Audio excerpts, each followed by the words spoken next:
뭐 나쁜 말로 하면은 신분 세탁을 한다는 얘기가 있잖아요. 정말 막장 인생을 살았던 여자가 있어요. 흔히 말하는 약쟁이, 마약을 했었습니다. 그리고 미혼모, 결혼하기 전에 딸린 애까지 있었어요. 이러한 가난했던 싱글맘이 한나라에 존경받는 왕세자빈이 되었다면은 여러분들 정말 믿으시겠습니까? 말이 안 되죠. 꿈만 같은 신데렐라 스토리를 여러분들께 한번 소개해 드리겠습니다. 지도에서 보이시는 것처럼 왕실에서는 순수 혈통을 지키기 위해서요, 전통적으로 왕가끼리의 혼인만이 이루어졌다고 해요. 아무 여자랑 결혼하는 게 아니라 같은 핏줄, 어떻게 보면은 순수 혈통을 지키기 위해서 왕가, 그 왕실 가문끼리 계속 결혼을 시켰던 겁니다. 하지만 20세기 중반을 지나면서 그 추세는 시대의 흐름을 따라 자유연애로 대세를 굳혀가고 있다고 해요. 우리는 여자친구도 없고 이런 사람들은 돈도 있고 왕자고 또 연애까지도 맘대로 할 수 있어요. 참 부러울 뿐이죠. 아무리 자유연애라고 하지만 정말 금수저, 아니 다이아몬드 수저인 로얄 패밀리, 왕실 가문이잖아요. 자유연애라고 해도 그나물의 그 밥이라는 말이 있듯이 사교계에서 노는 물이 비슷하니까 이 조건도 그다지 틀리지 않은 그런 귀족들이나 부자를 만나가지고 끼리끼리 결혼을 하는 경우가 대부분이라고 합니다. 뭐 인성, 학력, 집안, 품위 같은 것도 다 따져보는 거죠. 그런 배필을 만나가지고 별 탈 없이 온 국민의 축복을 받으며 결혼도 하면서 평화롭게 산다고 해요.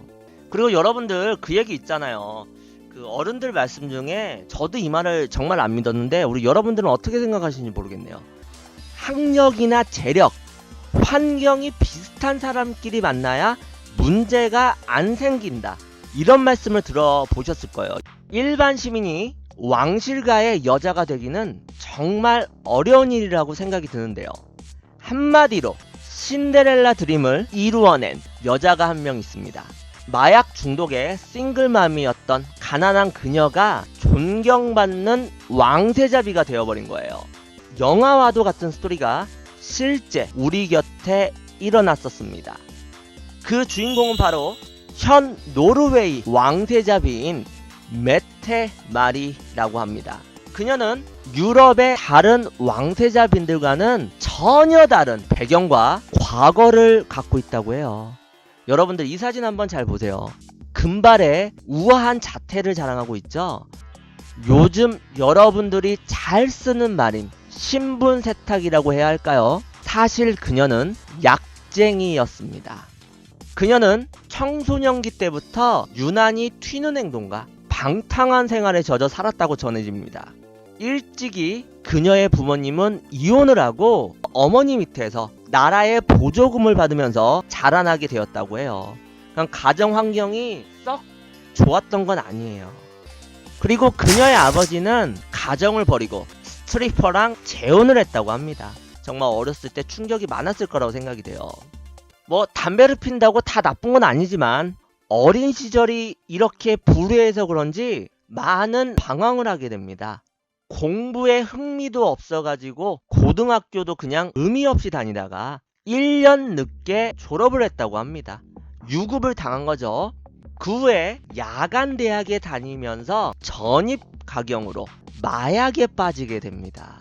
그리고 호주의 워킹홀리데이 개념의 교환학생으로 가서 딸기 농장에서 일했으나 암페타민, 코카인 소지 혐의로 추방을 당하게 되었다고 해요. 정말 국제적 망신을 당한 거죠. 또한 현실에 반항한답시고 삭발도 하고 자신보다 훨씬 연상의 마약 중독자와 연인 관계를 맺기도 하였다고 합니다. 그녀의 표현을 빌자면 새로운 것들을 테스트해보는 광란의 파티를 즐기면서 젊은 시절을 보냈다라는 것이죠. 아니, 한 번뿐인 인생 즐기자, 내가 해보고 싶은 건 다 해보겠다, 이러한 생각, 이러한 마인드를 가졌던 여자였던 거예요. 결국 그녀는 대학을 졸업하지도 못하고 당시 유행했던 하우스 파티에도 빠져들게 됩니다. 아니, 우리 여러분들 하우스 파티 하면은 뭐 집에서 파티 여는 건데 무슨 상관이야? 이렇게 생각을 하실 거잖아요. 여기서 말씀드리는 하우스 파티란 이름 그대로 집에서 건전하게 하는 파티가 아니라 비밀리에 참가자들을 모아 집단 섹스를 하는 마약 파티를 말하는 겁니다. 메테마리는 이 파티에 빠져들게 되었고 쾌락의 나락에 떨어지게 됩니다. 갈 때까지 가게 된 거죠. 어쨌든 여러분들, 이 메테마리, 오늘 이야기의 주인공 메테마리가 정말 미쳤어요. 마약까지도 하고 뭐 외국 갔다가 쫓겨나기도 하고 뭐 담배 술은 뭐 이해를 하겠지만, 근데 더 말이 안 되는 건 이 하우스 파티라고 마약을 흡입하면서 환각 상태에서 모르는 남자들과 그냥 섹스, 성관계를 가지는 그런 거에 탐닉을 하게 되는 거예요. 그리고 이 광란의 파티에 빠져들게 되면서 한 남자를 만나게 됩니다. 당시 지하세계의 보스라고 불리던 마약 밀매 조직의 보스와 동거를 시작하면서 지금 사진에서 보이시는 아들까지 낳게 됩니다. 이런 식으로 한 번뿐인 인생을 낭비했던 여자라는 거죠. 뭐 여자의 과거는 알면 좋을 것이 없다, 여자의 과거는 무덤까지 가져가야 한다라는 말이 있지만, 지금 오늘 이야기의 주인공 메테마리의 전적이 말씀드렸다시피 너무나 화려했던 거죠. 하지만 여러분들, 이 메테마리의 불행은 이제 시작됐습니다. 이 동거하던 남자가 10대들을 상대로 난교 파티를 계획하다가 감옥에 끌려 들어가게 되었다고 해요. 그래서 이 메테마리는 불같은 짧은 사랑의 결과로 미혼모가 되어서 혼자 아이를 키우게 되었습니다. 오슬로에서 식당 종업원으로 일할 때의 모습이라고 합니다. 학교도 제대로 마치지 않았고 번듯한 직장도 없는 상태에서 애딸린 가난한 싱글맘이 된 거예요. 아무리 복지 정책이 잘 이루어진 북유럽의 노르웨이라고 하지만 이러한 형태의 싱글맘은 절대 빈곤층의 주류를 이룰 수밖에 없었다고 합니다. 그래서 그녀는 백화점 패션쇼의 모델, 식당 종업원 이런 식의 아르바이트를 하면서 아들을 양육하게 되었다고 해요. 그래도 모성애는 있었나 봅니다. 아기를 버리지 않은 것은 정말 잘한 일이라고 생각이 드네요. 하지만 여러분들, 사람의 천성은 바뀌지 않는다고 신나게 노는 걸 너무나 좋아했던 그녀는 역시나 신나게 놀게 됩니다. 마약 파티에서 친해진 케이블 방송국의 직원을 통해 데이트 프로그램, 흔히 말하는 짝짓기 프로그램에 일반인 참가자로 출연을 하게 되었어요.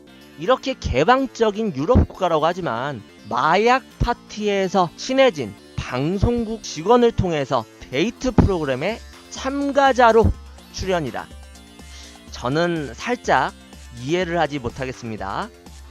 단 한 번뿐인 세이브가 안 되는 인생을 이렇게 신나게 화려하게 불태우다가요, 자신의 아들이 2살이 되던, 그녀가 28살이 되던 해에 야외 음악 축제에서 한 남자를 만나게 되는데요. 백마를 타고 그녀에게 다가온 왕자님이었습니다. 사진 속 그녀의 뒤에 서글서글하게 잘생긴 남자가 보이시나요? 바로 노르웨이의 호콘 마그누스 왕세자를 만나게 됩니다. 어떻게 왕세자를 끓여 삶은 건지 자신에게 푹 빠져버리게 만들었다고 합니다. 데이트를 즐기던 장면인데요. 왕세자 신분에도 수수하게 입으시고 정말 훈남이죠. 인성도 정말 좋으신 분이라고 합니다. 이 호콘 왕세자는 도전을 좋아하는 자신의 성격과 잘 맞는 미혼모인 메테마리를 사랑하게 되었다고. 이 왕세자가 자기가 마음에 드는 여자 다 만나고 뭐 조건 좋은 여자 다 만날 수도 있잖아요. 하지만 사랑에 눈이 먼 건지 눈에 콩깍지가 씌인 건지 미혼모에다가 마약쟁이, 약쟁이 여자를 만나게 된 거예요. 그리고 열애 사실이 조심스럽게 공개되면서 언론과 누리꾼들은 이 메테마리의 과거를 파헤치기 시작했습니다. 우리 파수 형님들이 정말 미치도록 신상 터는 것처럼, 아니 우리 왕자님의 연인이 된 이 여자는 어떤 사람인가 신상을 파헤치기 시작한 거예요. 금지된 사랑, 사람들이 다 말리는 사랑이라 더욱더 끌렸었던 것인지 급기야 호콘 왕세자는 궁전을 뛰쳐나와 메테마리와 그녀의 아들 마리우스까지 데리고 오슬로에 위치한 어느 아파트에서 동거를 시작했습니다. 그리고 주위의 만류에도 불구하고 결국 메테마리와 결혼을 발표하게 되었다고 해요. 사랑의 힘이 정말 위대한 것인지 한나라의 왕위 계승자가 마약 중독에 딸린 애까지 있는 싱글맘과 사랑에 빠져 결혼까지 결심하게 되어버린 거예요. 정말 영화와도 같은 스토리죠. 이 세상엔 영원한 비밀은 없는 법이죠. 신분의 차이가 너무나 큰 이 둘의 열애 사실이 조심스럽게 공개되면서 제가 아까 말씀드렸죠. 언론과 누리꾼들이 그녀의 과거를 파헤치기 시작했다고. 순식간에 그녀의 너무나도 화려했던 과거는 논란의 불씨를 지폈고 90%를 자랑하던 압도적 지지를 자랑하던 노르웨이 왕실의 지지도가 50%로 곤두박질 치기 시작했고 급기야 왕실 폐지 시위까지도 일어나게 되었다고 해요. 사랑에 눈이 멀어가지고 왕실과의 위엄과 운명이 바람 앞에 등불처럼 아주 위태롭게 된 거죠. 미친 거 아니야? 우리 노르웨이 왕실이 이러한 추태를 벌이다니. 우리 왕세자가 정신이 나갔군. 이렇게 난리법석을 떠니까 이들이 방법을 도모하게 됩니다. 노르웨이 국민들의 부정적인 반응에 결국 눈물의 사과를 결심한 메테마리가 대국민 담화를 발표하게 됩니다. 자신의 무분별한 과거로 인하여 지금 비싼 대가를 치르고 있는 것을 알고 있으며 두 번 다시는 마약에 손대지 않겠다는 말을 전했다고 합니다. 또한 자기를 인정하기 어렵다는 국민들의 뜻을 충분히 이해한다고 이런 말도 했다고 해요. 그리고 마지막으로 자신의 과거는 삶의 한 부분이며 개인적인 일로 묻어두고 싶다. 더 이상 나의 부끄러운 과거가 사람들의 화제거리가 되질 않길 바란다. 그리고 여자의 마지막 무기를 썼는데요. 자신의 과거를 늘 후회했고 자신에게 기회를 달라며 펑펑 울고 불며 한 편의 드라마를 썼다고 합니다. 눈물을 뚝뚝 흘리면서 자신의 과거가 너무 문란했다, 인정한다 이런 식으로 용서를 빈 거예요. 이 눈물 작전이 통했을까요? 정말 크나큰 성공을 거두게 되었다고 합니다. 노르웨이 전역으로 생중계되었던 이 기자회견은 그녀의 눈물을 보면서 정말 많은 사람들을 감동시켰다고 합니다. 그녀에게 냉정하게 등을 돌렸던 사람들에게조차 연민을 불러일으켰다고 해요. 그래서 그녀는 이렇게 자신의 과거를 청산하고 사흘 후에 노르웨이 국민의 축복 속에서 결혼식을 올릴 수가 있었다고 합니다. 이 메테마리의 눈물쇼에 노르웨이 국민들의 동정론이 커지면서 너무나도 크나큰 효과를 얻었던 거죠. 어차피 대중들은 개돼지입니다. 그럼 뭐하러 개돼지들한테 신경을 쓰시고 그러십니까? 적당히 지저대다가 알아서 조용해질 겁니다. 왕족 가문과 평민의 그 크나큰 신분 차이를 이겨낸 아름다운 러브스토리로 숭화되면서 국민들의 지지를 받게 되었습니다. 2001년 8월 25일 기자회견 사흘 후에 왕세자와 결혼에 성공을 하는 메테마리의 모습입니다. 정말 성대한 결혼식을 올리게 되었어요. 이왕 결혼하기로 한 거 축하를 해줘야겠죠. 메테마리, 당신은 낯선 미래에 용기와 믿음을 보여주었습니다. 이제 당신은 오점 없는 깨끗한 상태에서 새로운 인생을 시작합니다. 당신들은 쉽지 않은 길을 선택했습니다. 결국 사랑이 승리한 것입니다. 주례를 맡은 군나르 스티알세스 주교의 주례사도 역시나 이 메테마리의 새 출발을 축하하는 내용이었습니다. 이 노르웨이의 호콘 왕세자가 인성이 좋은 건지 정말 사랑이라는 달콤한 묘약에 취해서 호구가 된 건지 모르겠지만 이 결혼식이 끝나고 난 후에 노르웨이 전국에 생중계된 연회장에서 이러한 말을 했다고 해요. 메테마리, 난 당신을 사랑하오. 결혼 전 우리가 함께 보낸 시간에 감사하오. 당신, 그리고 당신의 아들 마리우스와 함께 할 수 있는 기회를 준 데에 감사하오. 그의 이 인사말은 신부와 하객은 물론 전파를 타고 노르웨이의 전 국민을 감동시켰다고 하네요. 우리 같은 범인이 생각할 수 없는 정말 대인배다운 발언이라고 생각이 듭니다. 그리고 훗날 결혼을 위해서 왕위를 포기할 생각도 했다라는 발언까지도 하게 됩니다. 여자 하나 때문에 왕위까지 미련한 것일까요? 아니면 진정한 로맨티스트일까요? 메테마리가 동거남 사이에서 낳은 아들 마리우스는요, 노르웨이 왕실에서 입양이 되었고요. 엄마의 결혼식 날 들러리를 서게 되었다고 해요. 여러분들은 과연 어떠한 생각이 드시나요? 정말 사람 팔자 어떻게 될지 모르는 일이죠. 결혼 후 3개월 동안 공주 수업을 받으며 어둡고 거친 과거의 모습을 버리고 갈색 머리도 항상 백금발로 염색, 그리고 면바지와 청바지 대신 말렌티노와 디올의 드레스를 입으며 우아한 왕세자비로 변신을 하게 됩니다. 거친 과거의 모습은 버리고 한나라의 왕세자비에 맞는 고급진 이미지를 만들어가는 거죠. 약간 우울하고 이 와이드한 모습에서 이렇게 우아하고 고급진 분위기가 나오게 된 거예요. 역시나 위치가 사람을 만드는 것 같아요. 호콘 왕세자와 사이에서 아들과 딸도 낳았고요. 이 전 동거남의 아들 마리우스도 같이 화목하게 지내는 모습이에요. 그녀의 원대로 화목한 가정을 이루었어요.